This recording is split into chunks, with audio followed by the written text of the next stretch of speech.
اس گاؤں کے لوگ کھیتی باڑی کے لیے پانی کے ٹینکرز منگوایا کرتے تھے، لیکن پیرو کے اس کسان ایرتیمیو الفارو، اس نے دھند اور ہوا میں نمی کے ذریعے مفت پانی فراہم کرنے کی جدید ٹیکنالوجی متعارف کروائی، جسے ایٹماسفیئر واٹر جنریٹر ٹیکنالوجی کہا جاتا ہے۔ دنیا میں جدت کی اور بہت ساری مثالیں آپ کے سامنے رکھی جا سکتی ہیں، مگر پاکستانی ریاست کی ترجیحات میں شاید یہ شامل نہیں ہے۔ کیسے پاکستان ماحولیاتی آلودگی پر قابو پا سکتا ہے اور اس کے بڑھتے ہوئے خطرناک اثرات انسانی زندگی پر وہ کیسے کم کیے جا سکتے ہیں، بات کرنے کے لیے ہمارے ساتھ موجود ہیں پاکستان کے سابق وزیر صحت ڈاکٹر ظفر مرزا صاحب۔ بہت شکریہ ڈاکٹر صاحب آپ کا۔ ہم نے تو آج سے 5-7 سال پہلے کبھی یہ اسموگ کا لفظ بھی نہیں سنا تھا پاکستان میں، تو جس تیزی سے یہ ہر سال لوگوں کی زندگیوں کو متاثر کر رہی ہے، کہیں آپ کو لگ رہا ہے کہ یہ پرائرٹیز میں کہیں ہے اس ریاست کی؟ جی، آپ نے بہت اچھا خود ہی تعارف پیش کیا اس موضوع کا۔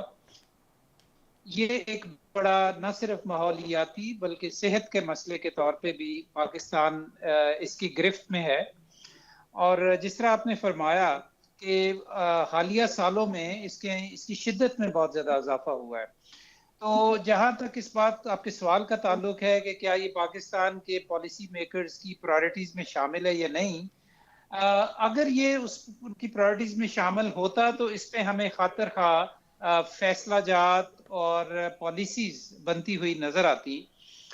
ہمارے ہمسائے ممالک میں آپ نے چائنا کی مثال دی، میں آپ کو دلی کی بھی مثال دوں گا۔ دلی بھی لاہور کی طرح، اور کیونکہ ہمارا تقریباً ریجن تو ایک ہی ہے، تو وہاں پہ بھی حکومت نے بہت اہم فیصلے کیے ہیں، اور بہت زیادہ انہوں نے ایسے ماحولیاتی اقدامات اٹھائے ہیں کہ جس کی وجہ سے اسموگ کا جو اثر ہے انسانی صحت کے اوپر وہ کم سے کم ہو سکے، لیکن پاکستان میں یہ ہوتا ہوا نظر نہیں آیا جی ابھی تک۔ اور چند ایک بڑی بنیادی چیزیں ہیں جو اس سلسلے میں کی جا سکتی ہیں، آپ اگر مجھ سے مزید پوچھیں گے تو میں پھر ان کی تفصیلات بھی آپ کو بتاؤں گا۔ ڈاکٹر صاحب، یونیورسٹی آف شکاگو کی ایک ریسرچ میری نظر سے گزری ہے جس میں یہ انکشاف ہوا ہے کہ انوائرمنٹل پولوشن کی وجہ سے پاکستان کے شہریوں کی زندگی میں آن ایوریج 9 ماہ کی کمی ہو رہی ہے، اور جو ایئر کوالٹی انڈیکس لاہور کا ہم دیکھ رہے ہیں تو لاہور اور اس کے مضافات میں رہنے والے لوگوں کی زندگی میں 7 سال کی کمی ہو رہی ہے۔ جی،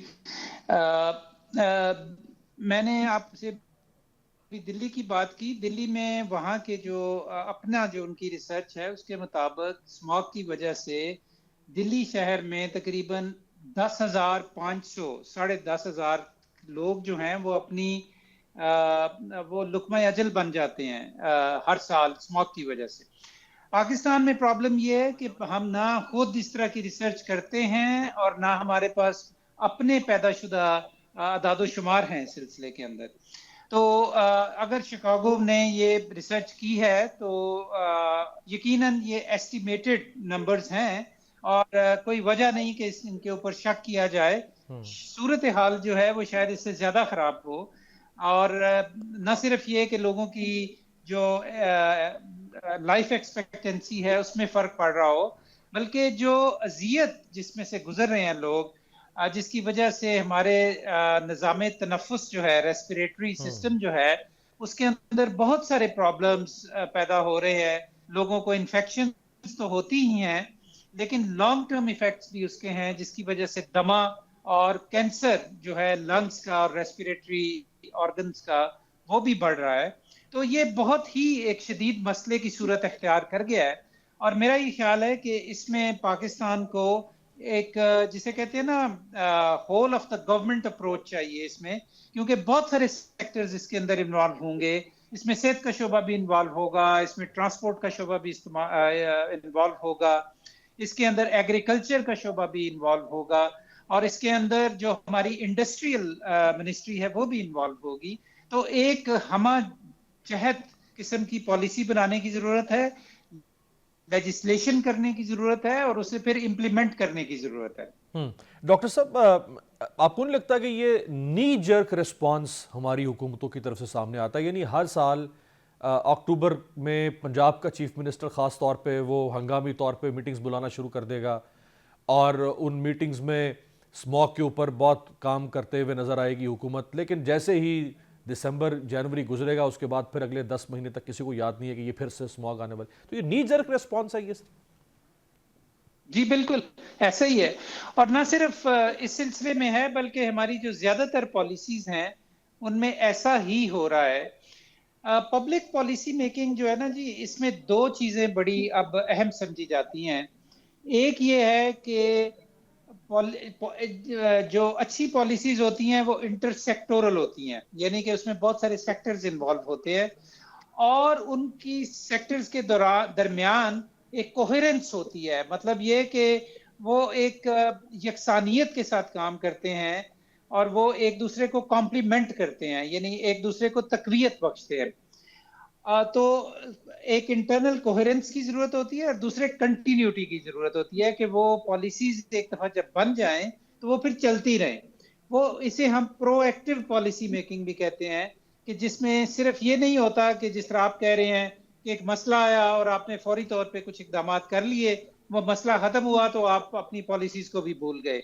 بلکہ کوہیرنس اور کنٹینیوٹی جب تک پالیسیز کے اندر نہیں ہوگی، ہم کوئی لانگ ٹرم بینیفٹس جو ہیں ان چیزوں کے، ان پالیسیز کے ذریعے ہم حاصل نہیں کر سکیں گے. تو آپ کا ڈائگنوسس بالکل ٹھیک ہے. ہمارے ہاں نی جرک رسپانس ہوتا ہے، ری ایکٹیو پالیسیز بنتی ہیں جو کہ اس مسئلے کے ختم ہونے کے ساتھ ہی پالیسیز بھی ختم ہو جاتی ہیں. ڈاکٹر صاحب، ہمارا جو ہیلتھ کیئر سسٹم جو پہلے ہی بہت اوور برڈنڈ ہے اور وہ بوجھ نہیں اٹھا سکتا دنیا کی 5ویں بڑی قوم کی بیماریوں کا اور مسئلوں کا، تو یہ ہر سال یہ 3-4 مہینے کے لیے ہم اس کو مزید اوور برڈن کر دیتے ہیں. اور جیسے آپ بتا رہے ہیں کہ ریسپیریٹری پرابلمز ہیں، اچھا کچھ سمٹمز ہیں جو نظر آتی ہیں 3 مہینے کے لیے، کچھ وہ ہیں کہ جو نظر نہیں آتی، جیسے کینسر ہے، ہو سکتا ہے 4 سال کے بعد کسی کو نظر آ رہا ہو. تو یہ مزید یعنی ہم اوور برڈن ہی کیے جا رہے ہیں اس سسٹم کو. جی بالکل. اور ہم دیکھیں ہیلتھ میں ایک تو ہمارا وہ ہوتا ہے کہ جو بیمار لوگ ہیں ان کا علاج کیا جائے، لیکن اس سے بھی بڑا جو فرض ہے ہیلتھ سیکٹر کا وہ یہ ہے کہ لوگوں کو بیماریوں سے بچایا جائے. یہ ایک ایفیشینٹ اسٹریٹجی ہے، اس لیے کہ اگر چیزوں کو روک لیا جائے اور بیماریاں پیدا نہ ہونے دی جائیں تو آپ کو جو بعد میں بیماریوں کے علاج کے اوپر خرچہ کرنا پڑتا ہے وہ بچ جاتا ہے. اور اسی لیے پریونشن جسے کہتے ہیں نا، وہ ہم کہتے ہیں کہ پرہیز علاج سے بہتر ہے. یہ بڑی ایک پرانی حکمت کی بات ہے اور اس کا اطلاق جو ہے ہمارے آج کے دور میں بھی بہت ساری چیزوں کے اوپر ہوتا ہے. ماحولیاتی جو تھریٹس ہیں یا ماحولیاتی رسکس جو ہیں ہیلتھ کے لیے وہ بہت امپورٹنٹ ہیں اور ان کو روکا جا سکتا ہے. اور اگر ان کو یعنی بر وقت روک لیا جائے اور ایک پائیدار طریقے سے روکا جائے تو پھر وہ تمام وہ مسائل پیدا نہیں ہوں گے کہ جن کے اوپر بعد میں آپ کے ہیلتھ سیکٹر کو بہت بڑے خرچے کرنے پڑیں گے. آپ دیکھیں نا، ایک کینسر کے مریض کا علاج جو ہے وہ کہیں زیادہ ہے نسبتاً اس خرچے کے کہ ہم تھوڑے پیسے خرچ کر کے پریونٹیو میئرز جو ہیں وہ کیے جائیں. اگر ایک ماسک پہن لیا جائے یا دھوئیں کو کنٹرول کر لیا جائے تو اس پہ کتنا خرچہ ہوگا نسبتاً اس کے کہ آپ ایک دائمی دمے کے مرض کی مریض کا علاج کریں یا ایک لنگ کینسر کے پیشنٹ کا علاج کریں. یہ میں مثالیں اس لیے دے رہا ہوں کہ ہمارے یہ کوئی راکٹ سائنس نہیں ہے، لیکن اتنی سادہ چیز ہونے کے باوجود ہم اپنی پالیسیز کو ان لائنز کے اوپر مرتب نہیں کرتے. یہ کوئی راکٹ سائنس تو نہیں ہے ڈاکٹر صاحب، لیکن میرا خیال ہے سب سے اہم ترین بات ہے ہی یہی جو آپ فرما رہے ہیں کہ پرو ایکٹیو پالیسیز ریاست کی ہونی چاہیے، اور جسے کہتے ہیں کہ prevention is better than cure. آپ لوگوں کو بیمار کر کر کے پوری قوم بیمار کر دیں. دنیا کی جتنی بھی 8-10 بڑی بیماریاں ہیں، جس میں دمہ سے لے کے، جس میں شوگر سے لے کے، جس میں ہیپاٹائٹس سے لے کے، پاکستان دنیا کے 10-12-15 بڑے ملکوں میں آ چکا ہوا ہے. آپ قوم کو بیمار کر کے پھر ان کے علاج کے اوپر پیسہ جھونکیں تو اس سے بہتر ہے کہ آپ لوگوں کو بیماریوں کی طرف جانے سے ہی روکنے کی کوشش کریں. بہت بہت شکریہ ڈاکٹر ظفر مرزا صاحب، سابق وزیر صحت ہمارے ساتھ موجود تھے. ایک بریک پہ جاتے ہیں، بریک سے واپسی پہ غزہ کی تازہ ترین صورتحال.